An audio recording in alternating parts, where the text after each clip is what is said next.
Market Mantra. Market Mantra. Market Mantra. Market Mantra. Market Mantra.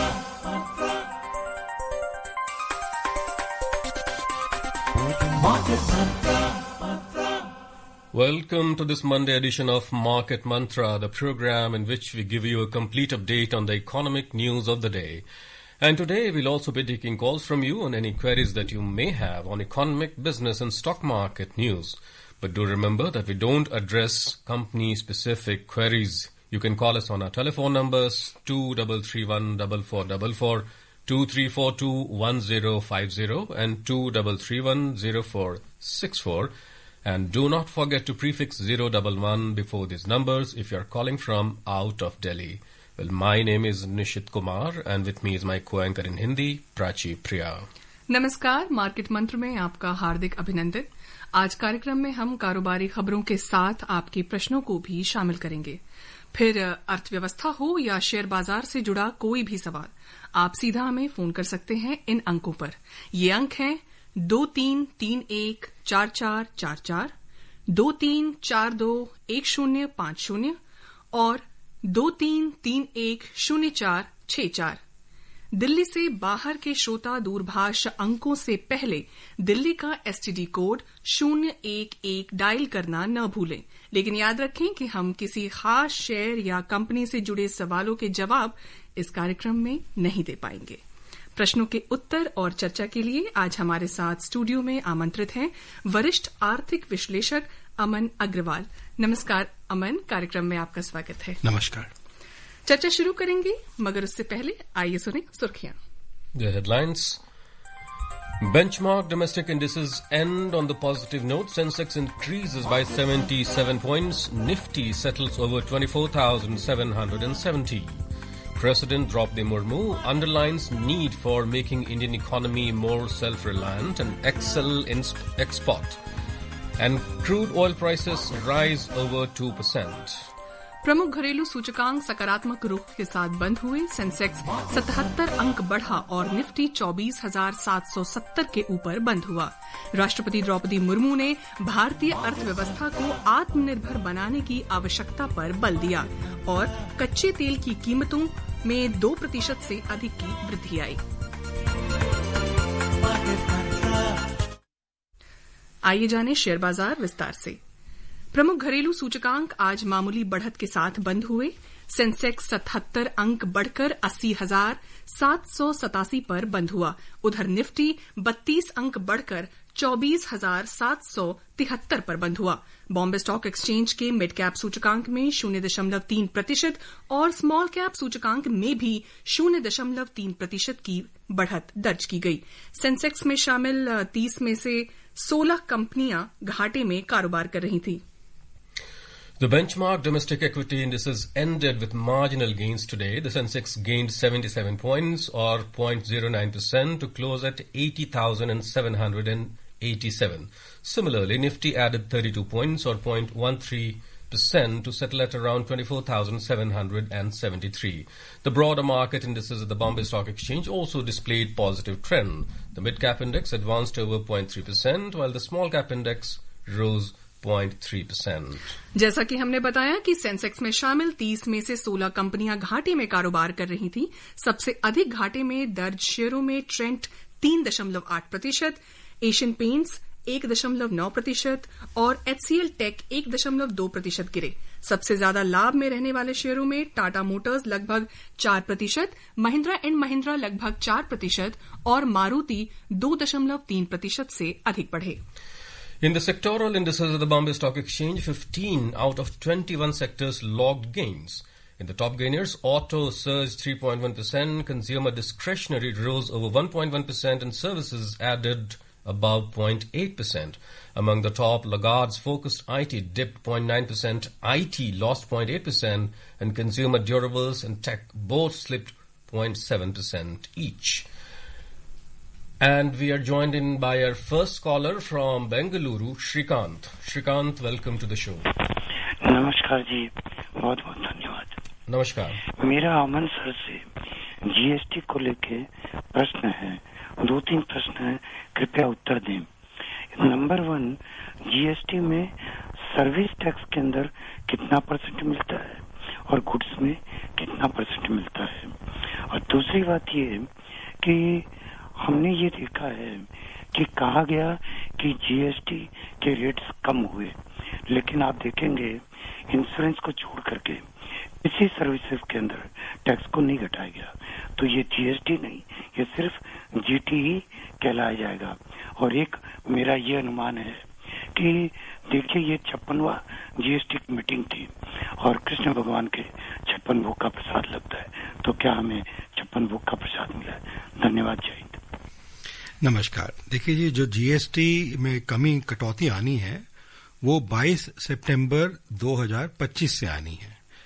कहने का मतलब ये है कि जो जीएसटी में नए रूल्स लागू हो रहे हैं, 2 टायर सिस्टम जो किया गया है कि एक तो 0% नील है ही, उसके अलावा 5% और 18% का जो स्लैब है यही रहेंगे। 12 वाले और 28 वाले ज्यादातर मर्ज कर दिए गए हैं इनके अंदर, किसी को कम कर दिया है, किसी को बढ़ा दिया है, इस तरीके से कि एक आम आदमी को, मध्यम वर्ग आदमी को कोई बाहर ना पड़े। और ये जो एक सामान दूसरे कंपनी खरीदती है उसमें भी फर्क पड़ेगा और जो एक उपभोक्ता बाहर मार्केट में खरीदता है उसमें भी फर्क पड़ेगा। अब जो आपको फर्क देखने में मिलेगा एक आम आदमी को, वो मिलेगा जो एंड कंज्यूमर, जैसे आप या मैं खरीदते हैं ओपन मार्केट से, चाहे वो गाड़ी हो, चाहे वो खाना हो, चाहे वो कपड़े हो, चाहे वो सोना हो, कोई भी चीज हो, उसमें जो इम्पैक्ट जीएसटी का पड़ रहा है वो इमीडिएटली आपको 22 सितंबर 2025 से देखने को पड़ेगा। और ये मेरे विचार में बहुत सराहनीय डिसीजन रहा है निर्मला सीतारमण जी का। बाकी सारे स्टेट फाइनेंस मिनिस्टर्स के साथ मिलकर डिसीजन लिया है 10.5 घंटे की मीटिंग के बाद कि ये कटौती करनी चाहिए। और उसमें उन्होंने लाइफ इंश्योरेंस है, मेडिकल इक्विपमेंट्स हैं, बहुत सारी खाने की पदार्थ हैं, रोटी है, बहुत सारी चीजों पे जो था चीजें हटाई हैं, उन्होंने खत्म किया है, जीएसटी बिल्कुल शून्य कर दिया है। तो मेरे विचार में आम आदमी को राहत मिलेगी, पर हम ये सोचें कि हमें कोई ऐसा 56 भोग मिल जाएंगे तो हमें ऐसी उम्मीद भी नहीं करनी चाहिए, बिकॉज सरकार को उसी पैसे से आपको सड़क भी देनी है, सरकारी सुविधाएं भी देनी है और भी चीजें देनी है। तो इसलिए मेडिकल फैसिलिटीज भी देनी है, जो हॉस्पिटल्स चल रहे हैं, बसेस चल रही हैं और चीजें चल रही हैं वो वहीं से आती हैं। तो हम ये कहें कि हम बिना टैक्स दिए काम कर लें तो ऐसा नहीं होगा। और हमको ये देख के कि प्रसन्नता होनी चाहिए कि सरकार एक आम आदमी को राहत प्रवाहने के लिए काम कर रही है। Aman, let's not forget the health insurance part here, which had been really kind of been a long pending demand from all the quarters, and True. this has been a real kind of a game changer. Yes. If you can say that. जी, निशित फरीदाबाद से हमारे साथ जुड़ रहे हैं प्रेम पुजारी।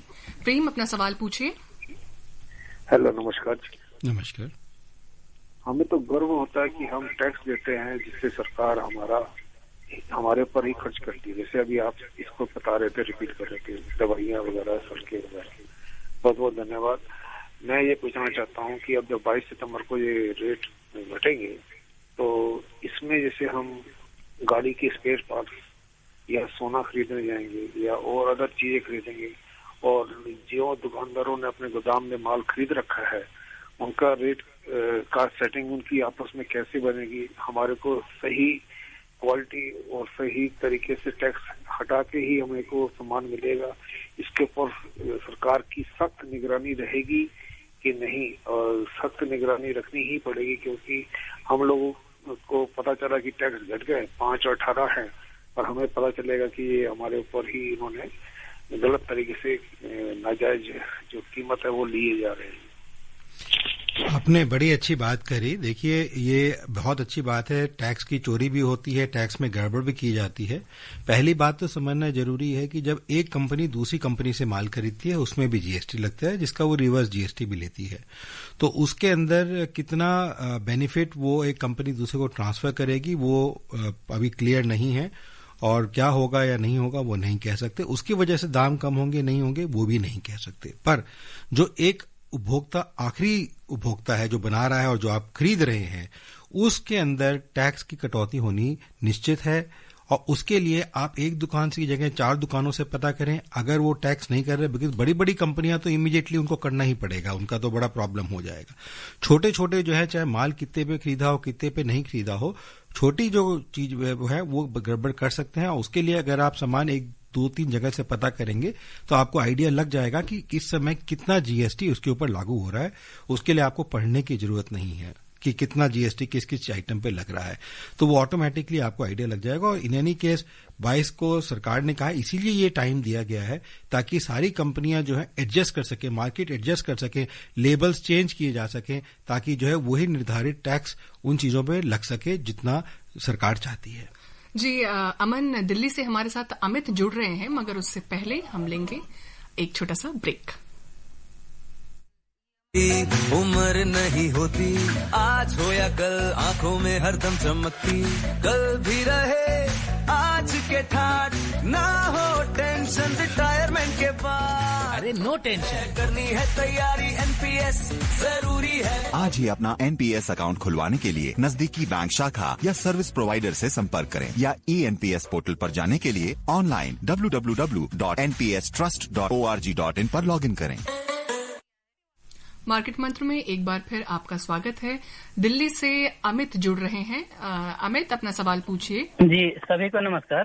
नमस्कार। Agarwal sir से मेरा प्रश्न ये है सर कि अभी जो चीन के साथ हमारे देश का व्यापार घाटा कितना है, और अभी हाल ही दिनों में संघाई सहयोग संगठन में जो वार्ता हुई है, तो क्या चीन के साथ हमारे द्विपक्षीय कुछ मुद्दों पे सहमति बनी है? धन्यवाद सर। देखिए जी, ऐसा है कि ट्रेड के अंदर कोई ना कोई देश थोड़ा घाटा में रहता है, कोई पॉजिटिव रहता है, बैलेंस ऑफ ट्रेड इसका कहा जाता है। देखिए, घाटे या बढ़ोतरी से, सरप्लस से हमें कोई ज्यादा प्रॉब्लम नहीं होती है। प्रॉब्लम ये होती है कि जो हमारे पास सामान आ रहा है वो एक आम आदमी उसको इस्तेमाल कर पा रहा है, नहीं कर पा रहा, उसको किस दाम पे मिल रहा है। कोई भी देश सारी चीजें दुनिया में नहीं बना सकता है, इसीलिए ट्रेड की जाती है, जिसमें हम एक दूसरे से सामान खरीदते हैं। जो हम नहीं बना रहे वो दूसरा बना रहा है, दूसरा जो बना रहा है हम नहीं बना रहे, एक दूसरे को बेच के सामान को करते हैं। चाइना के साथ हमारे और इश्यूज ज्यादा हैं, ट्रेड इश्यूज कम हैं। जो इश्यूज हमारे ज्यादा हैं वो बॉर्डर इश्यूज हैं, सिक्योरिटी इश्यूज हैं, एआई के अंदर इन्फिल्ट्रेशन है, मनी लॉन्ड्रिंग के पहले इश्यूज रहे हैं। कभी भी हमारा जो है ट्रेड का इशू इतना चाइना के साथ नहीं रहा है पहले भी। और जो अभी ये मीटिंग हुई है उसके अंदर काफी हद तक जो एससीओ मीटिंग में देखने को मिला, बॉडी लैंग्वेज भी देखें, चाहे प्रधानमंत्री की देखें, रूस के प्रेसिडेंट व्लादिमीर पुतिन के देखें या जी जिनपिंग के देखें, जो तीनों का संगठन सा निकल के आया है वो दिखाता है कि ये जो इकोनॉमीज हैं, रशिया, चाइना और इंडिया, काफी बड़ी मार्केट ही नहीं है, बट एक विश्व के लिए बहुत बड़ा संकेत देती हैं कि आगे बढ़ के ये ट्रेड भी कर सकती हैं, काम भी कर सकती हैं, और सबसे बड़ी विश्व की डेमोक्रेसीज भी और स्ट्रेंथ्स भी हैं, मतलब पॉपुलेशन के पॉइंट ऑफ व्यू से। तो इसलिए इनको डरने की बात नहीं है, और ये एक मैसेज देना मेरे विचार में बहुत जरूरी था ट्रेड के पॉइंट से। Next caller is Shankar from Bhopal. Shankar. Sir, good evening, Market Mantra team. My question is about the same. How justified it is to sit with non-democratic countries like China and Russia or be in that bloc, because कभी भी USSR और China के साथ जो country उनका फायदा तो हुआ नहीं है। हम लोग देखें जापान, हम लोग देखें मलेशिया, सिंगापुर, ये सब एडवांस हो गई हैं because of being with the right people. If you sit with the wrong people you and up in trouble. Sir, दूसरा सवाल है कि इसी परिप्रेक्ष्य में जो डॉलर और इंडिया का और यूएस का ट्रेड है, इंडिया और चाइना का ट्रेड, अगर ट्रेड डिसबैलेंस होता है तो क्या shouldn't be push for indie dollar, और ऐसा डॉलर जिसमें we will be able to buy from them only और they will buy from our dollar only. मतलब क्या मतलब है कि कुछ फोर्स किया जाए कि हम अमेरिका को बेचेंगे तो अमेरिका हमको भी बेचेगा, चाइना को बेचेंगे चाइना हमसे भी खरीदेगा, तो ट्रेड डिसबैलेंस नहीं होगा। ये दो सवालों का आप बताएंगे। पहला, नहीं, बड़ी अच्छी बात करी आपने। पिछले 100 सालों में बड़ी थ्योरीज इसके ऊपर काम हुआ है, काम किया गया है। इस टाइप के बैलेंसेस नहीं बन पाते हैं। जहां तक आपने बात करी अलग अलग देशों को, हमें नहीं भूलना चाहिए कि हिंदुस्तान एक मिक्स्ड इकोनॉमी से शुरू हुआ था और अभी भी मिक्स्ड इकोनॉमी फ्रेमवर्क में है। मतलब कि हमारे में कम्युनिस्ट स्ट्रक्चर्स भी थे और मार्केट ड्रिवन स्ट्रक्चर्स भी थे, कैपिटलिस्ट वाले स्ट्रक्चर्स भी थे, और हम दोनों को एम्ब्रेस किया था। तो इसलिए दोनों के साथ चलना, और यूएसएसआर हमारे साथ हमेशा एक बहुत स्ट्रांग अलायंस रहा है, और वो हमेशा शुरू से ही कम्युनिस्ट रहा है। ये नहीं है कि नई चीज निकल के आ रही है उसके अंदर, और वो डेमोक्रेसी ना होने के बावजूद वो हमारे साथ सबसे स्ट्रांग मित्र रहा है। अमेरिका के साथ हमारा ट्रेड चलता रहा है, इतनी धमकियां होने के बाद अब ट्रंप साहब भी कह रहे हैं कि हिंदुस्तान हमारा पार्टनर है। तो आप समझ सकते हैं कि हिंदुस्तान की जो छवि है और इंपॉर्टेंस है कितनी है, कि कोई भी देश हो वो हिंदुस्तान को जो है ऐरा गहरा नहीं समझ के, पर एक बहुत इंपॉर्टेंट महत्व कंट्री समझ के, बहुत इंपॉर्टेंट स्ट्रैटेजिक पार्टनर समझ के ट्रेड करना चाहता है और हिंदुस्तान की बात समझना है। ये मोदी जी के काल में देखने को मिला कि जो डिप्लोमेसी है वो बहुत अच्छे से उभर के आई, और हिंदुस्तान और हिंदुस्तानी का जो छवि है वो बहुत पॉजिटिव हो गई है पिछले 8-10 सालों में। तो ये देख के मेरे विचार में कोई देश हमारे साथ ट्रेड ना करने की इच्छा नहीं करेगा, ट्रेड करेगा। और ऐसे ऐसे देश में मोदी जी गए हैं जहां पे वो एक दूसरे को आंख से आंख नहीं देखते हैं। पैलेस्टाइन गए, इजराइल गए, जॉर्डन गए, और बहुत सारे ऐसे देश हैं जहां पे हम लोगों के साथ सब काम कर रहे हैं, बट वहां पे वो एक दूसरे के साथ देश नहीं देखते हैं। तो मेरे विचार में हिंदुस्तान की छवि और हिंदुस्तान का ट्रेड पॉजिटिव है और आगे चल के अच्छा ही करेगा। जी अमन, बढ़ते हैं बाकी खबरों की तरफ। अंतर बैंकिंग विदेशी मुद्रा बाजार में घरेलू मुद्रा आज ईद ए मिलाद की छुट्टी के कारण बंद रहे। कारोबार मंगलवार को फिर से शुरू होगा। डॉलर सूचकांक, जो 6 अन्य प्रमुख मुद्राओं के मुकाबले अमरीकी डॉलर की मजबूती को दर्शाता है, दिन के कारोबार में 97.6 पर कारोबार कर रहा था। नजर डालते हैं एशिया के और यूरोप के बाजारों पर। एशिया के शेयर बाजार आज बढ़त के साथ बंद हुए। जापान का निकेई 1.4%, हांगकांग का हैंगसेंग सूचकांक 0.8%, दक्षिण कोरिया का कॉस्पी सूचकांक 0.4%, चीन का शंघाई कॉम्पोजिट सूचकांक भी लगभग 0.4% से अधिक, और सिंगापुर का स्ट्रेट टाइम्स इंडेक्स सकारात्मक रुख के साथ स्थिर रहा। प्रमुख यूरोपीय सूचकांक आज सकारात्मक रुख के साथ कारोबार कर रहे थे। जर्मनी का डैक्स और फ्रांस का कैक 40 दोनों ही लगभग समाचार तैयार किए जाने तक 0.5% ऊपर चल रहे थे। वहीं लंदन का FTSE 100 पिछली रिपोर्ट आने तक सकारात्मक रुख के साथ कारोबार कर रहा था। Next collar is Rakesh from Mumbai. Rakesh. हाँ, हेलो सर, गुड इवनिंग। मेरा क्वेश्चन है गोल्ड और सिल्वर के बारे में। आज जैसे कि गोल्ड का प्राइस 1,08,100 हो गया है और सिल्वर का 1,25,500 हो गया है, तो इसके पीछे रीजन क्या है? इतना बढ़त क्यों हो रहा है, बढ़ते क्यों जा रहा है, और कौन सा गोल्ड और सिल्वर में से कौन सा ज्यादा बढ़ेगा, और जिसका घर में शादी हो उसको क्या अप्रोच रखना चाहिए नियर फ्यूचर में शादी होएगा तो? देखिए जहां तक शादी की बात है, वो आपके ऊपर डिपेंड करता है कि आप सिल्वर के ऑर्नामेंट्स पसंद करते हैं, या आपकी बिटिया या बेटा सिल्वर के ऑर्नामेंट्स पसंद करता है, या गोल्ड के या डायमंड के। जो उनको पसंद है वही आपको खरीदना होगा, बिकॉज उसी से आपका मन बनेगा और फैमिली का मन बनेगा। तो पहली बात। दूसरी बात, जो सोने और चांदी के रेट बढ़ रहे हैं उसका थोड़ा कारण ये भी है कि जो अंतर्राष्ट्रीय मार्केट के अंदर थोड़ा अनसर्टेनिटी आई है, उससे थोड़ी प्राइसेस बढ़ी हैं। दूसरा, जो रुपया है वो थोड़ा गिरता हुआ नजर आ रहा है कुछ समय से, और क्योंकि वो गिर रहा है, क्योंकि इसकी जो प्राइसिंग होती है वो लंदन स्टॉक एक्सचेंज में की जाती है, तो इसलिए जब हम वो खरीदते हैं तो वो महंगा पड़ता है जब हमारा रुपया गिरता है। तो इस वजह से थोड़ा बढ़ता हुआ ज्यादा नजर आ रहा है, और ये हमें समझना जरूरी है। अगले 3 महीने मार्केट के अंदर शादियां और त्योहार हैं। ये ऐसे टाइम है जहां पे शादी ना भी हो घर में तो आदमी सोना या चांदी खरीदता है, तो इसलिए दाम आगे जाके अगले 3-4 महीने में बढ़ेंगे ही। जी अमन, वक्त हो चला है एक और छोटे से ब्रेक का। इच्छाओं की कोई उम्र नहीं होती, आज हो या कल आंखों में हरदम चमकती, कल भी रहे आज के ठाट, ना हो टेंशन रिटायरमेंट के बाद। अरे नो टेंशन, करनी है तैयारी, एनपीएस जरूरी है। आज ही अपना एनपीएस अकाउंट खुलवाने के लिए नजदीकी बैंक शाखा या सर्विस प्रोवाइडर से संपर्क करें, या eNPS पोर्टल पर जाने के लिए ऑनलाइन www.npstrust.org.in पर लॉगिन करें। Welcome back to Market Mantra. We are joined in by Bhupendra from Mumbai. Bhupendra. Sir good evening. Good evening. Sir एक सिंपल क्वेश्चन है मेरा। मैं अभी टीवी खरीदने वाला था, न्यूज में सुना कि जीएसटी रिडक्शन हो गया है, तो टीवी में अभी 28 से 18 होगा, तो मैं इस तरह को अगर मैं टीवी लेता हूँ तो मुझे वो बेनिफिट मिलेगा, या वो जो कंपनी या जो दुकानदार है वो मुझे मना करेगा? और मना करेगा तो मैं बात करूंगा। नहीं, बिल्कुल आपको मिलेगा, पर 22 सितंबर 2025 के बाद मिलेगा। तो अगर आप ईवी खरीदना भी चाहते हैं और कोटेशन ले रहे हैं, तो मेरे विचार में अगर कुछ समय आपके पास है और ऐसी कोई रिक्वायरमेंट नहीं है कि आपको आजकल में ही खरीदना है, तो वेट करें। आपको 10% का जो टैक्सेशन बेनिफिट है, जो 28 से 18% हुआ है, वो आपको डायरेक्टली मिलेगा। और उसमें कोई बस स्टेट्स बेनिफिट भी देती हैं, बिकॉज जीएसटी भी स्टेट का भी बेनिफिट होता है।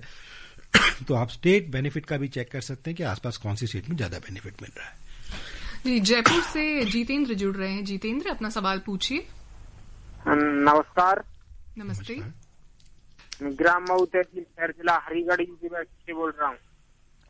जी, सवाल मेरे पूछें। 3 सवाल है सर, छोटे छोटे।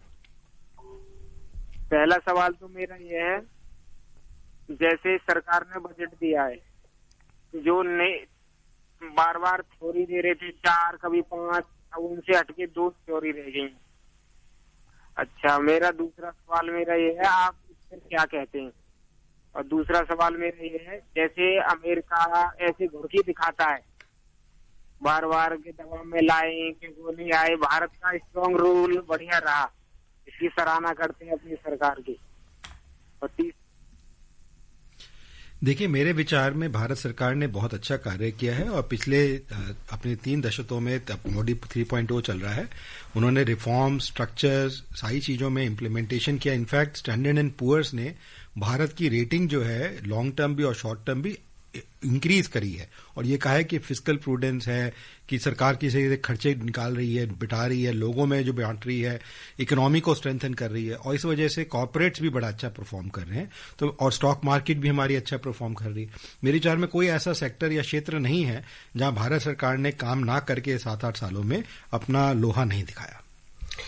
And moving on to some other stories now, President Draupadi Murmu today urged the citizens to make India a leading center of knowledge and trade. While addressing the Platinum Jubilee celebrations of the Engineering Exports Promotion Council, that is EEPC, in New Delhi, President stressed upon the need for the Indian economy to be more self-reliant and excel in export. She added that a key dimension of Atmanirbhar Bharat should be where the impact of global instability is felt the least upon the national economy. पिछले 7 दशकों के दौरान भारत के engineering export destination में काफी बदलाव हुआ है। बदलाव के ये प्रक्रिया आपको जारी रखनी है तथा राष्ट्र सर्वोपरि की भावना के साथ भारत की अर्थव्यवस्थाओं को निरंतर मजबूत बनाने के लिए कार्य करते रहना चाहिए। In the same event, Commerce and Industry Minister Piyush Goyal has emphasized that businesses should focus on Swadeshi products, as this will not only help India's growth but also strengthen the country's financial security. स्वतंत्रता दिवस पर लाल किले के प्राचीर से प्रधानमंत्री नरेंद्र मोदी ने दिवाली तक नेक्स्ट जनरेशन जीएसटी सुधारों की घोषणा की थी। प्रधानमंत्री का ऐसी अर्थव्यवस्था बनाने का सपना 3 सितंबर को साकार हुआ, जब जीएसटी परिषद ने आम आदमी पर ध्यान केंद्रित करते हुए दरों में सुधार की मंजूरी दी। आज हम वस्त्र उद्योग में लाए गए सुधारों पर नजर डालेंगे। हमारे संवाददाता ने बताया कि कपड़ा क्षेत्र में जीएसटी दरों में सुधार से ढांचे की खामियां दूर होंगी। कपड़ा क्षेत्र में जीएसटी दरों में बदलाव से ढांचे में गड़बड़ियां दूर होंगी, लागत घटेगी, मांग बढ़ेगी, निर्यात को समर्थन मिलेगा और नौकरियां बनी रहेंगी। कृत्रिम रेशों पर जीएसटी को 18% से घटाकर 5% कर दिया गया है। वहीं कृत्रिम सूत पर इसे 12% से घटाकर 5% किया गया है। इससे अप्रत्यक्ष कर प्रणाली की समस्या दूर होगी, यानी अब रेशा, सूत और कपड़े की दरें एक जैसी होंगी। इससे निर्माताओं पर कार्यशील पूंजी का बोझ भी कम होगा। इसके अलावा किफायती कपड़े और सस्ते होंगे, जिससे विशेष रूप से मध्यम वर्ग और निम्न आय वर्ग के लोगों को लाभ मिलेगा। यह सुधार छोटे शहरों और ग्रामीण बाजारों में मांग को फिर से बढ़ावा देगा। हस्तशिल्प वस्तुएं, हथकरघा की सूती दरिया, कालीन और फर्श पर बिछाए जाने वाले कवर अब केवल 5% जीएसटी के दायरे में आएंगे, जो पहले 12% के दायरे में थे। केंद्रीय वस्त्र मंत्री गिरिराज सिंह ने बताया कि अब कपड़ा क्षेत्र के ज्यादातर अध्याय 5% के स्लैब में आ गए हैं, जिससे निर्यात निर्यात और घरेलू खपत को बढ़ावा मिलेगा। उद्योग जगत ने भी इन सुधारों का स्वागत किया है। कपड़ा व्यापारी सुशील गरोड़िया ने मीडिया से कहा कि टैक्स ढांचा सरल होने से व्यापारियों पर बोझ घटेगा और इसका सीधा लाभ उपभोक्ताओं को मिलेगा। सब जगह जीएसटी की रेटें में कुछ न कुछ बदलाव आया है, यान की रेटों में बदलाव आया, तो उससे कपड़ा बाजार पे भी पॉजिटिव असर आने की पूरी संभावना है। तो इन सब चीजों से जो व्यापारियों के जीएसटी रिफंड की भी समस्या आ रही थी, तो वो भी एक मोटा मोटी समस्या काफी हद तक इससे खत्म हो जाएगी। काम का जो बोझ है व्यापारियों का, विवरों का, वो घटेगा। उसके साथ उनको काम करने के लिए समय ज्यादा मिल पाएगा और पब्लिक की जो बचत होगी उससे वो अपनी और अन्य चीजों पे अपना बहुत ज्यादा खर्च कर पाएंगे। तो उससे इकोनॉमी में चारों तरफ से दिवाली का जो मार्केट में बूम आता है वो ऐसा लग रहा है कि दिवाली के पहले ही आना चालू हो जाएगा। अक्षित कुमार वैद्यान के साथ आदर्श, आकाशवाणी समाचार, Delhi. And moving on to crude now. Crude oil prices rose over 2% today as possibility of more sanctions on Russian crude offset OPEC plus output hike. The Brent crude was trading over 2% up at $66.86 per barrel, and WTI crude was also trading over 2% up at $63.13 per barrel when reports last came in. And on to bullion market. In the Indian bullion market, 24 karat gold was trading over 0.3% up at 1,08,470 rupees per 10 grams, and silver was trading over 0.5% up at 1,25,190 rupees per kilogram a short while ago. Multi commodity exchange में समाचार तैयार किए जाने तक अक्टूबर में आपूर्ति किए जाने वाले सोने का मूल्य 0.3% से बढ़कर 1,08,033 रुपए प्रति 10 ग्राम पर चल रहा था। वहीं दिसंबर में आपूर्ति की जाने वाली चांदी 0.5% से बढ़कर 1,25,380 रुपए प्रति किलोग्राम पर चल रही थी। अमन जी, कार्यक्रम में आने और चर्चा करने के लिए बहुत बहुत धन्यवाद। चलते चलते एक नजर सुर्खियों पर। Thanks, Aman. And before we close, a reminder of the headlines. Benchmark domestic indices end on positive note. Sensex increases by 77 points. Nifty settles over 24,770. President Draupadi Murmu underlines need for making Indian economy more self-reliant and excel in export. And crude oil prices rise over 2%. And that's it in this edition of Market Mantra from the entire team here. Goodbye.